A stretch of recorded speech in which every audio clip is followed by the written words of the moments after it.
Փափուկ ուժով են գալու մտնենք, դրա համար 300,000 ադրբեջանցիներ նույնպես հիմա պրոյեկտ իրագործում է, թե ինչպես են նրանք գալու տեղավորվեն, թե ինչպես են մսկիթ, այսինքն ամեն ինչի մասին ենք բարձրաձայն ասում, ոչինչ այլևս թաքցված չէ։ Ուղղակի մեր մոտ խաբեությունն այն է, որ այդ փափուկ ուժով գրավելու անունը դրել են խաղաղության խաչմերուկ, որպես Հայաստանի արդեն բանալիները բացող, այսպես ասած, տրոյական ձիու քայլ։ Բայց հիմա ինչն է այստեղ ամենակարևորը,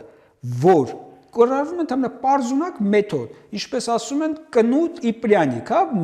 մտրակ եւ բլիթ կամ հայկական այլ խոսք, ասում են եղում են եւ դաղում են։ Հիմա դաղեցին մեզ 20 թվականից մինչեւ հիմա թուրքերը շատ լավ ճանաչելով մեզ անցել են մյուս ձևաչափի, յուղում են, այսինքն խաղաղության խոստումներ, այսպես սահմանների բացում, առևտուր, ծորենը հեսա հացատիկը գգա եւ այլ, այսինքն սա թուրքերի այն է, որ մենք անգամ մեզ չենք ճանաչում, էլ մեր թշնամուն անգամ չեն ճանաչում, բայց մեր թշնամին մեզ շատ լավ է ճանաչում։ Եվ նա ազդակ ասում է, հիմա եկել է հայերին որքան հնարավոր է շատ սիրա շահեք, եւ դա նոր չէ, հարյուրամյակներով են նրանք այս երկակի փուլն օգտագործում։ Երբ որ մեր գլխի տակ համապատասխան բարձերը փափուկ դրված կլեն եւ մեր զգոնությունը մինիմալի հասցված կլեն, այդ ժամանակ արդեն յաթաղանն էլ կպտտվի, ինչպես Արցախում պտտվեց։